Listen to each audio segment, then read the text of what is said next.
Hello, everybody, and welcome to This Week in Travel. I'm Chris Christensen from Amateur Traveler, joined today by my cohort, Jen Leo, Hi, coming to us everybody. from Carlsbad, California, I believe. Today I am, yes. I am coming to you from a residence inn in Needham, Massachusetts. Gary is not with us because he's actually working this week, which comes as a surprise to many of us, and he's exhausted, and it's 1 a.m. where he is in Spain. So he is not joining us. Jen, would you care to introduce our guest today, though? Absolutely. We actually have one of our listeners who is joining us today. His name is Jared Brock, and he is so well traveled. This resume is very impressive. The thing that I'm most excited about, or I was most intrigued about, is Jared and his wife have been doing a documentary on human trafficking. And this has taken them to, I think, 10 different countries. They are location independent, carbon neutral. They've been to 45 countries and 45 American states just in the past 6 years since they've been married. They live in a 1975 Airstream for half the year, which you know I'm excited about. And we are going to talk to Jared about many of his exciting individual travel experiences, as well as talk about his new book that's coming out this month, A Year of Living Prayerfully. Thanks for joining us, Jared. Thank you for having me. It's my pleasure to be in your illustrious company, and I really mean that. But first, despite that whole introduction, we're not going to talk about you. Yes. We're going to talk about The some news. news items. We had a couple pieces of actual news this week, not just people doing weird things, but things that might actually make a difference to how much you pay for travel. One of the interesting ones that happened on Tuesday was, which is today actually, new DOT ruling lets airlines back out of mistake fares. So all of those hacker fares that people are saying, oh, somebody forgot put the decimal place in the wrong place, and that $1,000 fare is now a $1 fare or whatever. The DOT is deciding that if it's a mistake, you don't have to honor it. And if it has caused some cost for the person who booked it, you have to reimburse that cost, but you do not have to if somebody was going to buy a new car and they accidentally misspelled the price. They don't get the car for $1 either. So it's not an unreasonable thing, probably. Jen, were you surprised? I'm not surprised, but also I think that every time I found out about one of those deals, they had already caught it, and that's how it made the news. So as much as I love finding deals, it's not going to affect me at all. No, I don't know that I have ever seen a mistake fare actual live. Well, I think I probably saw some when I was working on the flight search engine. But when I was actually a consumer, I don't think that it affects most people's actual ability to save money. But one thing that will, Royal Caribbean is going to, or looks to, it says, end last-minute discounts. So everyone knows that the best way to save money on a cruise is wait till the last minute and buy up one of those empty cabins. They're now deciding those are not going to be so cheap. Okay, that is a bummer. So that's going to, because I like looking at vacationstogo.com for steep cruise discounts. Because that's in the 90-day window, 90 days until the cruise happens. So they have a ticker that just counts down the percentage off based on how close you're getting to the... Well, and I have a theory here, which is too many uncomfortable conversations on the cruise of, the person who booked a year ahead of time saying, you paid how much? So basically, now the interesting thing will be, do other people go along with this, or do they have to back off from it? But we shall see. Of course, there aren't that many players in the cruise industry, so it's more likely that something's going to happen in that space where everybody will go follow. Yeah, we'll see. But then if they decide to do that, maybe there's half a chance they will bring the overall cost of the cruise down a little bit. I think that's probably a pipe surprised. Yeah.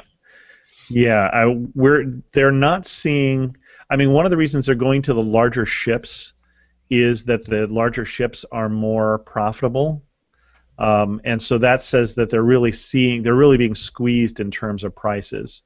I don't know if I shared the story on here, but I shared it on Amateur Traveler. We were on the the Zaandam, the Holland America cruise ship in South America in February, and I think it's a 1,500 person cruise ship, 1,300, somewhere in that range. And the captain was telling us a story of maybe 5 years ago or so, 7 years ago, somewhere in that time frame, where they were leaving Miami, and they were leaving at 5:30 when all the cruise ships are trying to get out of the port.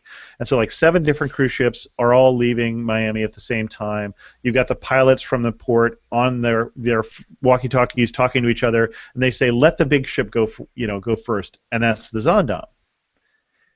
Not that many years later, same port, same conversation, same time of day, about the same number of ships, and they say, let the little ship go first. And it's the Zaandam. Oh! Interesting. Wow. And what happened in the meantime wasn't that the Zaandam shrunk because of all that water that it's been sitting in, but that cruise ships just got so much larger.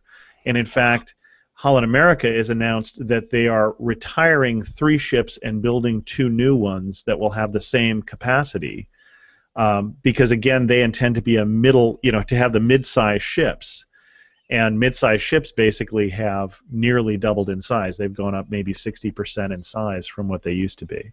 Chris, did your Holland America have that magical hand washer before you go in through the, yes, through the of buffet? course, yeah. Where you stick your hand into the machine? The hand washers and, of course, sanitizers everywhere as they really want to, as they worry about norovirus and stuff. The washer one. Yes. It's like a car wash for your hands. I've had dreams about that after using it once. It left my hands so soft I couldn't believe it. And speaking of people shaking up the cruising industry, Disney is going into the river cruise market. So river cruises have been notoriously, Joan has not been as interested in going back on a river cruise because she found that being a notoriously older demographic.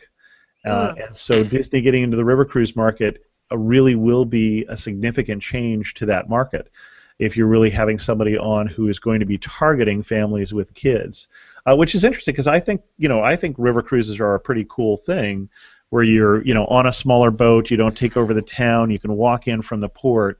I really enjoyed it, but it did have an older demographic. So they have announced they're getting into the cruise market, but not for a while. They're December 2016 will be the first sailing, and they're sailing with AMA Waterways is how they're getting into it to begin with. But Chris, would you take a Disney cruise? Would I take a Disney cruise? I would. On the river, fan. Yeah, I'm a Disney fan. I don't do a Disney podcast. Like Lou Mangello's got that one sewn up, but and I couldn't talk about it every week. But I do like Disney.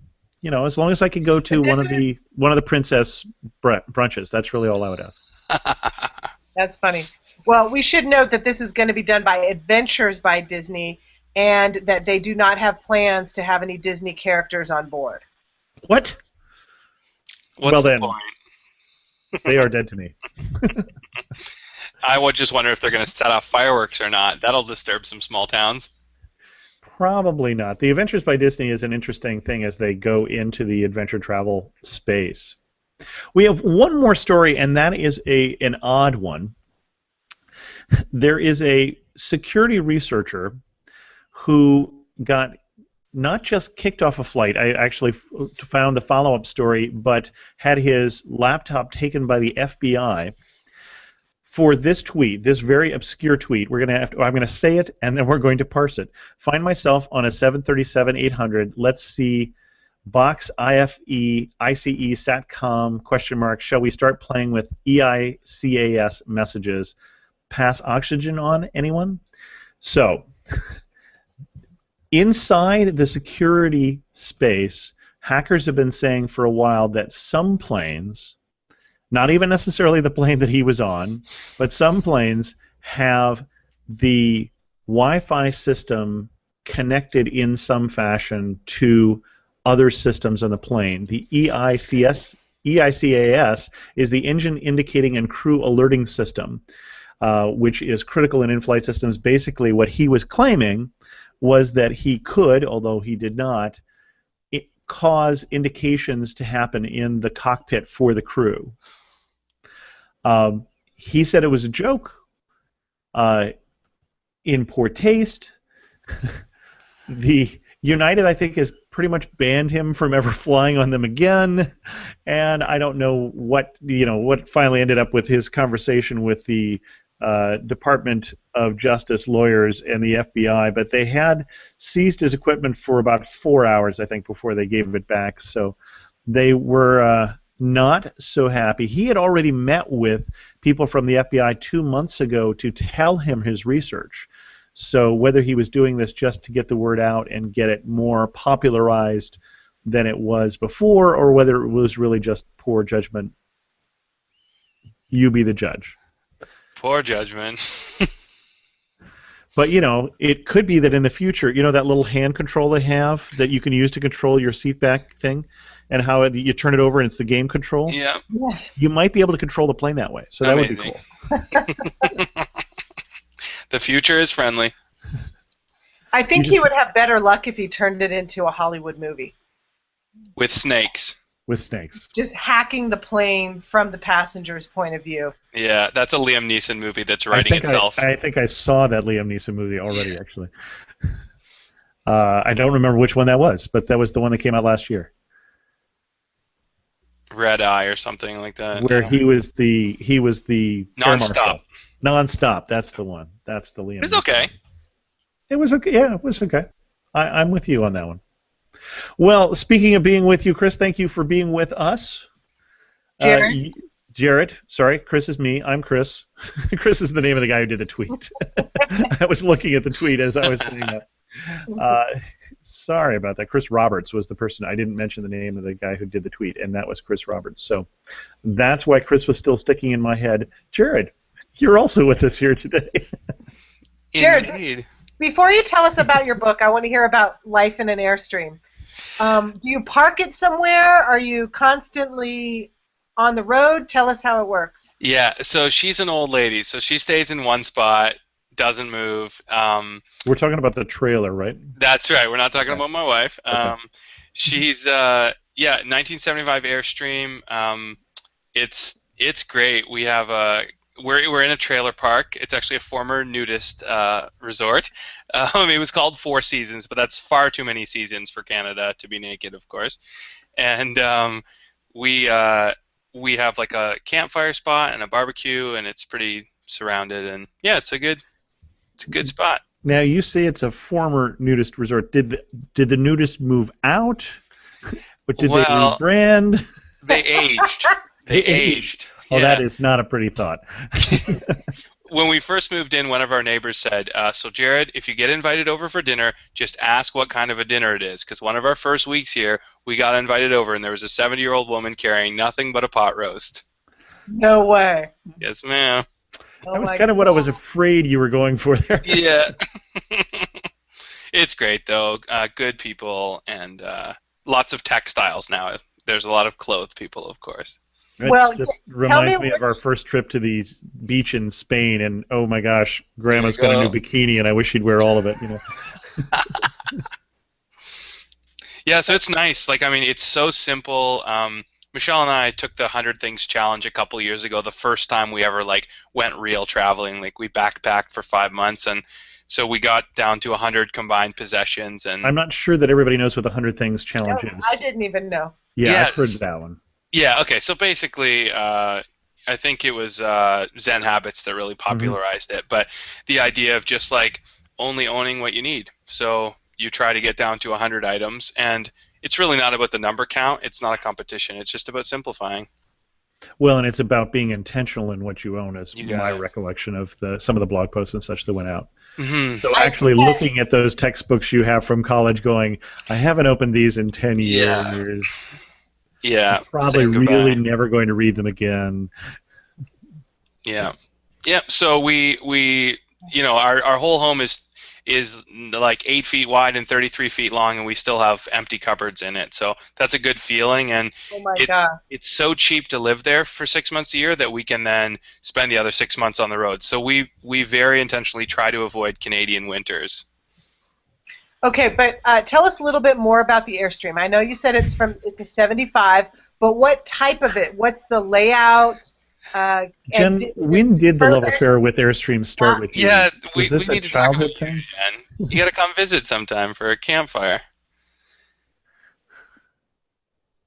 So yeah, basically it's a 33 footer, and we've got a living room that touches the kitchen. My bedroom, when I lie down, I touch the stove, and the bathroom is at my head. It's all very cozy, and yeah, it's great. We have air conditioning and a furnace in it, and hot water, everything you'd want. So it's great.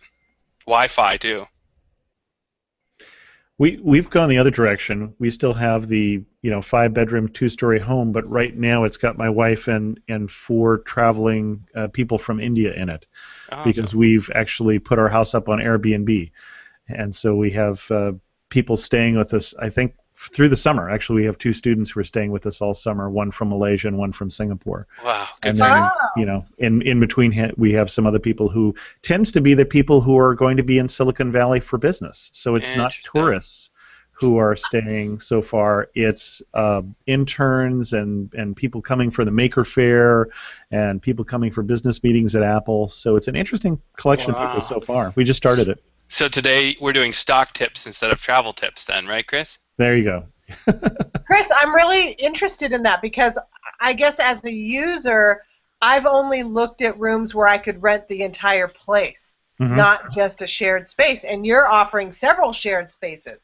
We're offering basically the front guest room, which has an ensuite bath, and then a second sitting room, which has a Murphy bed. So if there are more than 2 people, you can fold down that, and then actually the current guests have overflowed up to one of the bedrooms upstairs too. So because there And are what was 4 your of them. motivation for doing that, Chris? We got a great big house, Okay. and we don't need a great big house anymore. We used to have. We used to have more people there.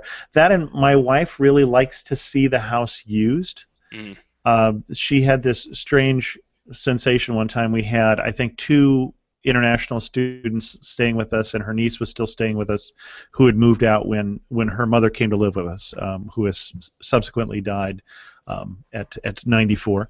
Wow. But we had 5 people in the house plus a dog that came along with one of them, and when she would see things like the dishwasher be full, she'd be thrilled because we're using the place, we're using the space. Awesome. So All right, well, let's talk to Jared about his travels now. Jared, do you want to start off with the book or do you want to start off with the documentary? Both Oh of them man. are really exciting. Oh, it's up to you. We could start with my first travel experience. We could start with the film, book, whatever you want. All right, I want to start with the film. Okay. Because I watched the trailer for it and it's just mesmerizing. So tell us about the title of your documentary and what led you into doing that. So the film is called Red Light, Green Light, and my wife and I, we actually run a charity that fights human trafficking. It's called Hope for the Sold, SOLD, and so we've been raising awareness about human trafficking for maybe 7 or 8 years. This was actually our second documentary, and long story short, Canada, the Supreme Court struck down the laws in Canada regarding prostitution, and they gave Parliament, our government, 1 year to rewrite the laws. So we went to 10 different countries to look at different prostitution models through the lens of what is the best way to prevent human trafficking, because obviously that's what our charity is about. So we looked at a whole bunch of different countries and interviewed police officers and victims, and we actually interviewed a John who had spent over $300,000 on prostitution, and like my wife had tea with a former trafficker, and yeah, it was an eye-opening experience. Youngest victim was 12 years old in the back of a parking garage in Amsterdam. So there's a world of hurt out there, but we wanted to just figure out how can we prevent trafficking in Canada. And so was this a job? Was it a personal project? Who funded it? Did you have to go out and look for grants? Mm-hmm. Yeah, so with a topic like prostitution, there's so many opinions, and it's such an issue that people fight about a lot. So grants were no one wanted to touch it. So our funding for the film was blog readers mostly, like friends, family, and mostly blog readers. And we didn't get paid to do it or anything. it was full-time work for a while there, but yeah, so we made the film and then we toured it to 96 cities around North America. About 80 of that was in Canada, and we actually testified in parliamentary committee, which is kind of like congressional committee, and we now have a law in Canada that prevents human trafficking. So it was worth the effort. Wow, that's amazing. Which of the countries was the most startling? Um, well, everyone knows red light districts in Amsterdam, right? But and it's rife with trafficking. Wherever there's demand for paid sex, traffickers are going to find a way to infiltrate to make a profit. But Germany was actually a surprise to us. It has legal prostitution. There's over 400,000 women in prostitution there, and we just heard some really tough stories when we were in Germany. So yeah, that was probably the worst. What was the connection to travel? Did you run into this while you were traveling, or is this completely unrelated to your travels? Well, we started traveling like early in our marriage, and obviously love it. Trafficking was independent of that. Okay. We actually had gone to a conference in Atlanta and saw a movie called Trade, and that was where we first learned about trafficking. That was maybe about 8 years ago. Well, one of the reasons I ask is obviously that it does. I mean, there are people who go to Thailand and other places, Amsterdam, Hamburg, in Germany, specifically for sex tourism. It doesn't get a lot of play. I mean, you don't get the signs that say, come to fill in your favorite country here because you can sleep with somebody.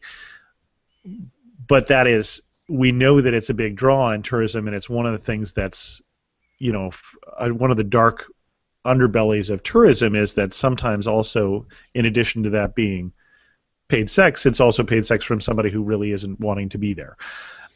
Yeah, it's interesting because you go to Amsterdam and it looks clean, it looks safe. There's alarm knots on the walls and panic buttons by the beds and stuff like that. But for instance, they did a study a couple years ago of the Hungarian women in the red light districts of Amsterdam.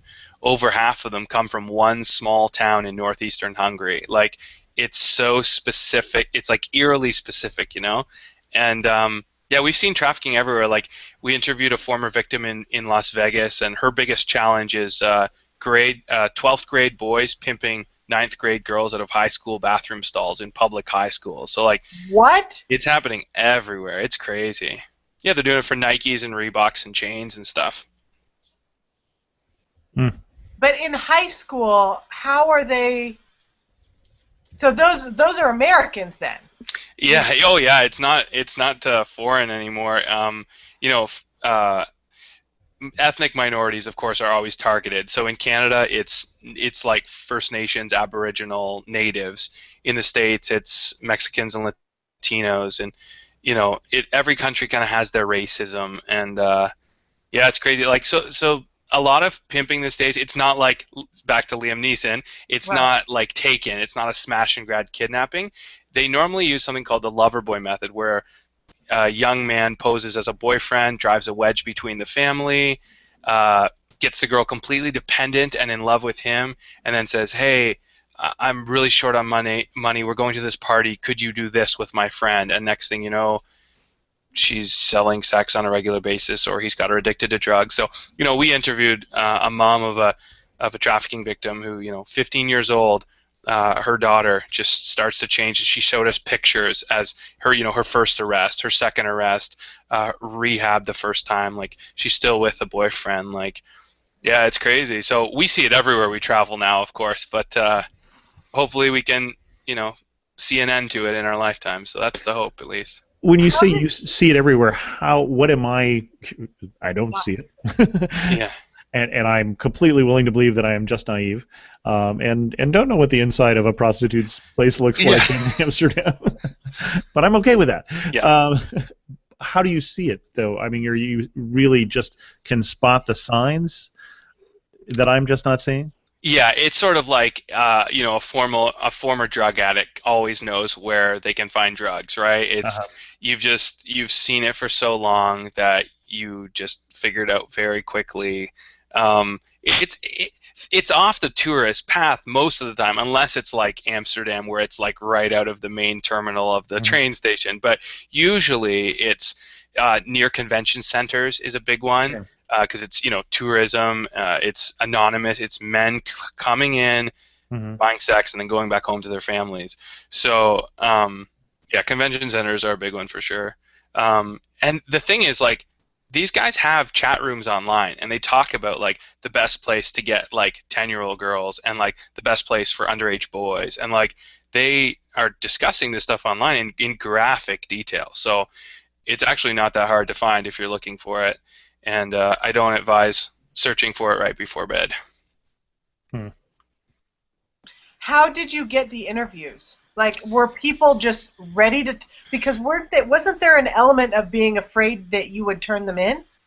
Yeah, well, like, I mean, so we are a pretty trusted organization. We've been around for a number of years. So just the social proof of, like, being on Twitter and Facebook and having written for Huffington Post and working with members of Parliament, that kind of gives you a little, something. Sure. And then, yeah, like, I mean, you build trust, you build relationships. The victim interviews were the hardest, obviously, because some of these girls couldn't even look me in the eyes. Like, guys are just not safe, so I don't even try to like shake hands or anything. But as we talk and as we interview, I hope they see my kindness. I try to get them laughing, and by the end, normally they'll like give me a handshake or whatever. But that's just a gift when that happens. Like, they've been through so much, and all I can do is say, like, on behalf of men, I apologize and hope that you meet better men in the future that will treat you with the dignity and respect that you deserve as a human being. So, yeah. Now, I just started reading the very beginning of your book, A Year of Living Prayerfully. Tell us about... And I'm thinking in retrospect, we should have started with the travel had we known how deep we were going to go into the hole there with... Oh, right. But, I mean, are the two stories intertwined? Or is your Year of Living Prayerfully completely independent of your documentary?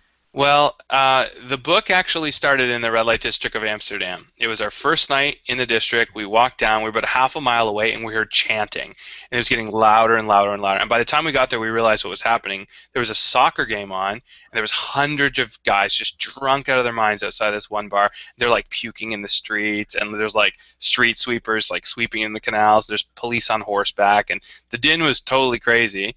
And my wife got to go into a number of these red light windows with a friend of hers who's a care worker, and the girls are sick, and they're tired, and they're scared.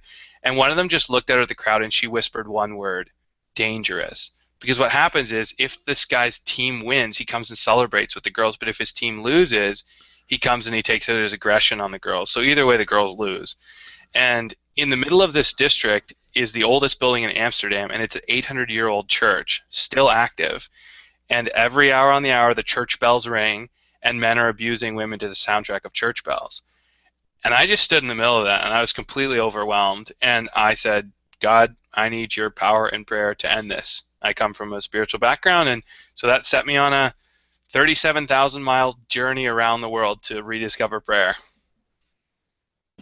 And I really like the introduction about how you talk about knowing your wife since 7th grade, and how you were both brought up in the church, and how it took sort of a journey of its own throughout your younger years, and then in your late 20s, I think it was, or your mid to late 20s, you wanted to rediscover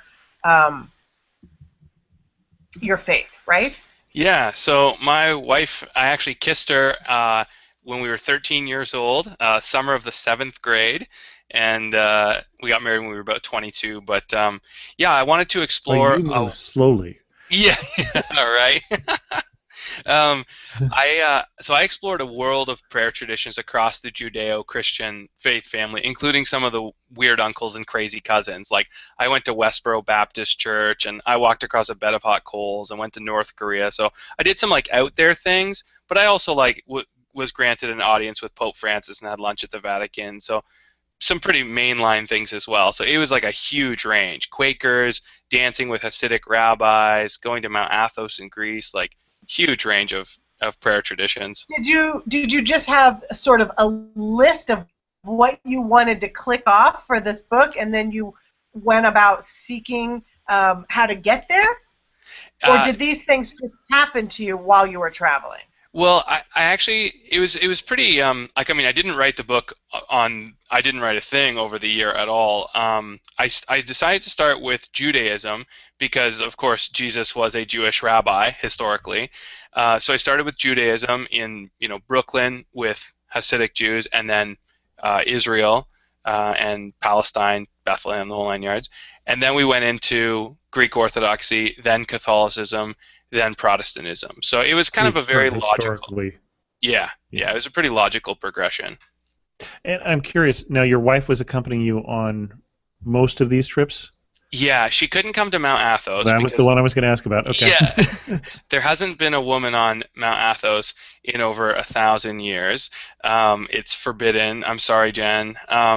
Including no female animals. They actually import male-only goats and sheep. Right. So, yeah, the whole place needs a woman's touch. The food was terrible. Well, and of course, there's some controversy about that because it's the only UNESCO World Heritage Site that everybody can't visit. Yeah, that's right. I could go either way on that one, honestly, Chris. Like, some people like open up Athos to women, whereas I'm like, start an Athos just for women. It'll be like the nicest place on earth. So tell us about how you got to have lunch at the Vatican and got to meet the Pope. Well, I had tried everything in my power to get a meeting with the Pope. I figure if I'm going to learn about Catholic prayer, I might as well ask the guy in charge. So I actually got a fax number and wrote letters, postcards, emails, faxes, phone calls, the whole 9 yards. And I'm praying that a door would be open, but nothing was happening. So we go to Rome, take the tour. We go to Avila, where Francis was from, take the tour. Go to Monte Cassino, where Benedict is from, take the tour. And our last night in Monte Cassino, there's a Skype voicemail, and it says, "Hello, this is Monsignor Alfred. Please come to the Domo Sancta Marta at noon tomorrow." No way. So we rush back to Rome, and nothing is open on Sunday mornings. And we've been traveling for months and don't have any fancy clothes. So my wife and I actually met the Pope in jeans and yoga pants. Oh, no. But he was a great guy. So gracious. And, it was interesting. Twice during our conversation with Pope Francis, he asked me to pray for him. And I thought that was really cool. Here's the spiritual leader for 1 billion people, and he recognizes his need for a power higher than himself. So I thought that was pretty cool. And he gave us rosaries as gifts. They were actually stamped with his papal insignia, and they said "lowly but chosen." I thought that was really cool because he's entitled to this huge palatial papal mansion, but he lives in a spare room of the guest house and eats all his meals in the cafeteria. So he was at the next table for lunch. We were having lunch with his personal assistant. But yeah, I'll never forget it for sure. Wow. How many people do you think he gets to meet a year? Oh, I can't. So the aides said that he used to have an email, and he got literally hundreds of thousands of emails a year. So he switched to a fax machine, and he gets over 40,000 faxes a year. So I don't know. I have no idea. Wow. Yeah. Now tell us what the hot coals was about. I don't even have any idea what religion that is. Well, so I did a weird chapter. It's probably important to mention that this is a humorous book on prayer. So I did a weird chapter where I, checked out strange kind of traditions. And one of the more culty things is, of course, snake handling and walking across hot coals. And so the guy who is the best known snake handler actually got himself killed last year from getting bit by a snake. So that was just out for me. So I went to this guru convention to learn how to walk on hot coals, thinking maybe it would. There are conventions for gurus? Yeah. Well, it was it was like a Tony. Well, no, it was Tony Robbins okay. Discover the power within kind of thing. So You went to a Tony Robbins talk, because that's what I was thinking. I hear hot coals, I think Tony Robbins. Yeah, well, it's more than a talk, right? It's 4 days, 12 hours a day, no breaks for breakfast, lunch, dinner, bathrooms. It's like, it is insane. Like, he has so much energy. I really like his He's stuff. a genius. Like, I would love to be his friend, but honestly, I don't think the audience can handle what he's throwing out there. Like, to be honest, like, it's just, it's such a different level. Anyway, so we spend the whole day like learning how to walk on coals. Like, you have to like do this power move to like psych yourself up, and then you get in a zone, placid state, and then you have a mantra, and the mantra is cool moss, cool moss, cool moss. So we go outside, it's past midnight, and I'm coming to the front of the line, and I get to the platform, and I'm about to make my move, and a volunteer pushes me onto the bed of hot coals, and my right foot hit, and I got a coal lodged between my big toe and the ball of my foot. Oh my gosh. My wife has video. I like drummer boy high stepped across the coals, and they like caught me at the other end and sprayed my feet off. So I had blisters for months afterward. No, it didn't work. Well, I didn't die and I didn't burn my feet off, so good But enough for everybody me. else who was doing it, were they able to walk across without getting burned? It's neither here nor there. Like, it's dumb.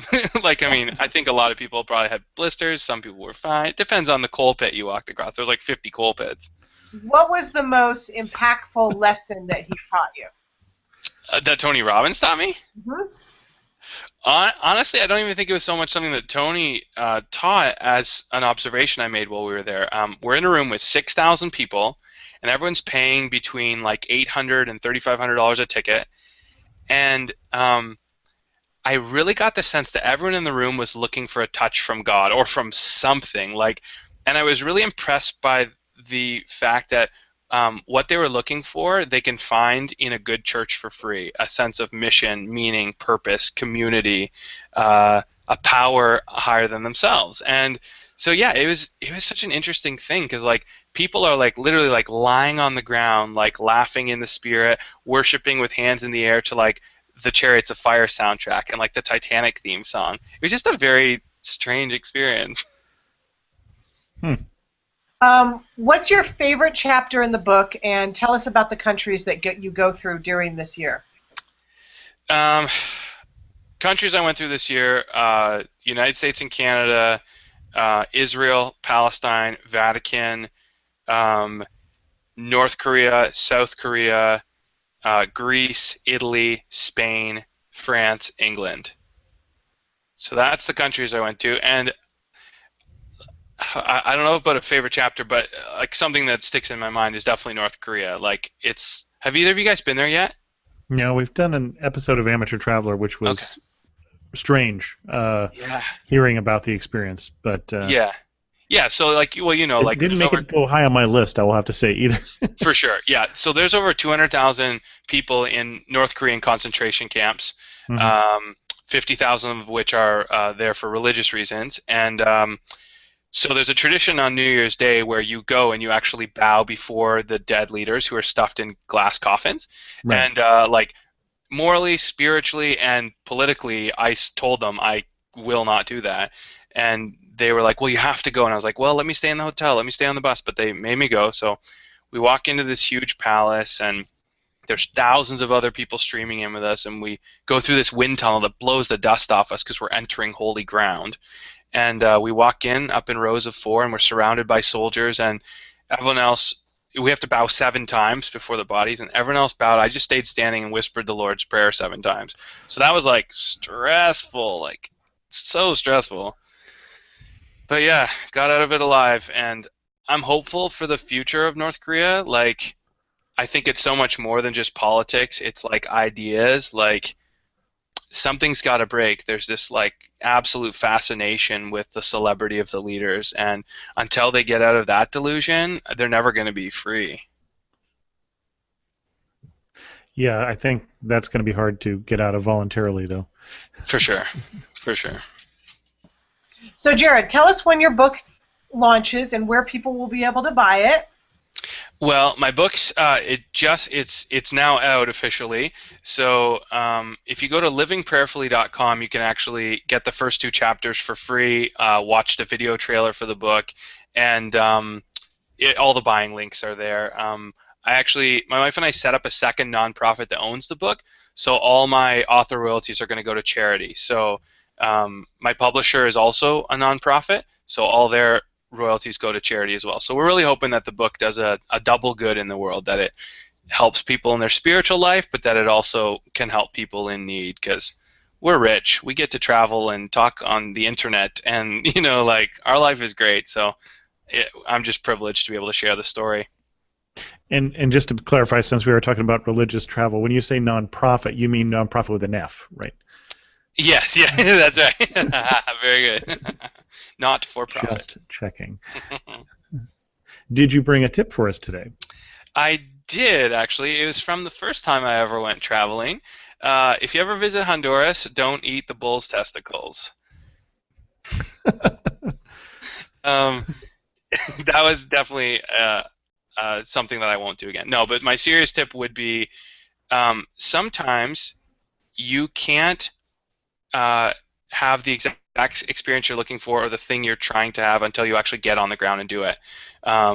Like meeting the Pope. Like, that just, it wouldn't have happened until we were just on the ground.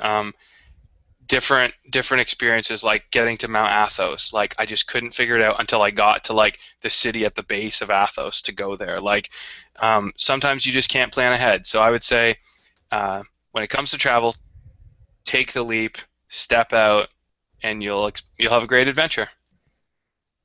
Excellent. And Jen seems to have disappeared on us. Jen, are you there? And do you have a tip? Apparently, what's yours, Chris? Jen has left. I was trying to think. I don't have any tips for sex tourism, which was the first thing we talked about. Yes. I know nothing about it, fortunately.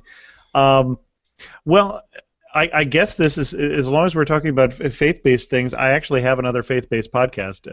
I have 3 podcasts, This Week in Travel, Amateur Traveler, This Week in Travel, and then I do the Bible Study podcast. So if you're interested in pursuing the faith thing, I do some of that too. Wasn't planning on man of many talking about that talents today, but Jen, did you have a tip for us? I do. I found out. I was wondering if you were running away getting something for a prop here. Or... No. Cooper, the puppy, he's 10-month old, but he is a he's a big dog now. He doesn't do well outside when we're inside. He knows that we're here, and so he barks and whines. He does great when we're not here, but if we're here, he just doesn't like being left out. So I tried to put him in his crate for a little bit, but he was. I did most of the showing because he was being so fussy. But anyway, back to my tip. I found out that Lonely Planet they're doing some road trip guides, and they have some new ones out, new free downloadable road trip guide samplers available on iTunes and Amazon. That are excerpted from 3 of their guidebooks on road trip series. So they've got the Pacific Coast Highways, Route 66, and San Francisco Bay Area and Wine Country. So I was pretty excited about that, and apparently this week is a kickoff to road trip season. And so if you follow them on Twitter at LonelyPlanetUSA with the hashtag LP Road Trip, they are hosting a photo contest, and they're interviewing the co-founder of one of my favorite road trip apps called Road Trippers, and they're doing that tomorrow, May 13th at 11 a.m. They'll be interviewing her, and you can find out more on the Lonely Planet blog. But if you're planning a road trip this summer, because gas is so fantastically priced right now. Well, it'll get more expensive as we get into summer. But. Yeah, definitely. A little bit, but at least we're still in the. I was just in Arizona. We just took a road trip this weekend, a little Mother's Day weekend adventure, and gas in Arizona was just a little more than $2. Wow. And I think we're upwards of 3.5 where we are, right, something close to that. But Road Trippers is a fantastic app, so I'm excited that Lonely Planet has partnered with Road Trippers.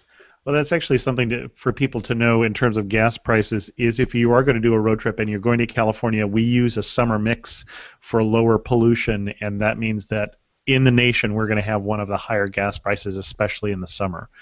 So just something to be aware of if you're road tripping. That sounds wrong. You're tripping. Yeah. Well, I'm hoping, Jen, that you will get me out of the doghouse that I'm in with Lonely Planet, because a recent guest on Amateur Traveler happened to say that he liked the old version of the guidebook of a particular country. I won't call out which one for reasons you will understand in a second, better than the newer version, and the guidebook author is a listener of Amateur Traveler and sent me not a particularly happy email about, basically not quite the how dare you call out a guidebook on the show, but heading in that direction. So, well, that was all very cryptic. I didn't. It that was the very guest. Cryptic, Chris. But do I know we're wrapping up into where can we find you? But I will hint that I have a Lonely Planet review coming out in WebBuzz this weekend. So please do tune into the LA Times travel website. I was particularly excited about this one, and yeah. Excellent. Oh, I have one more thing to plug. All right. Chris, I'm going to talk you into it as well. This week I have a Twitter party with Kids and Trips, Thursday at 9:30 a.m. in the morning, Pacific time, and we are going to be doing it with Residence Inn Marriott, and how wonderful their amenities are for family travel, and the resident, the Mom of the Year, Resident Inn Mom of the Year, Tamry from The Real will be joining us as well. So we will have a celebrity guest. Well, full marks for their bandwidth, because I am streaming this, and Gary, even if he had been awake, it was 1 a.m. when I pinged him just before we were getting started, said his bandwidth, his hotel in Spain just couldn't do this. So full marks to them for that. Jared, where can people find you on the internet? At Jared Brock on Twitter, at Jared A. Brock on Facebook, and jaredbrock.com. Jen? Same question. Yep, you can find me on Twitter at @JenLeo, and my WebBuzz column on the LA Times travel website over the weekend. And tune in to Kids and Trips with hashtag Kids and Trips, Thursday, 9:30 to 10:30 a.m. Pacific. Excellent. I'm Chris Christensen from Amateur Traveler. You can check out the latest episode, which is on the Skeleton Coast of Namibia. One interesting little piece of news that hasn't happened yet, may not happen, but I'm looking into the possibility of doing a syndicated radio show. Wow. So that Congratulations, Chris. That is so exciting. It may or may not happen. We're still in the process, and I would have to sell all the ads for it is the only reason I bring it up. So if you're thinking of sponsoring the Amateur Traveler, This Week in Travel, or some future radio show, certainly let us know. With that, we're going to end this episode of This Week in Travel. I'm hesitant to go for the joke in light of some of the serious things that we talked about at this point, but we do recommend it. Check out Jared's movie. Can't come up with that word. Documentary. Get out there and travel, and let us know about your travels.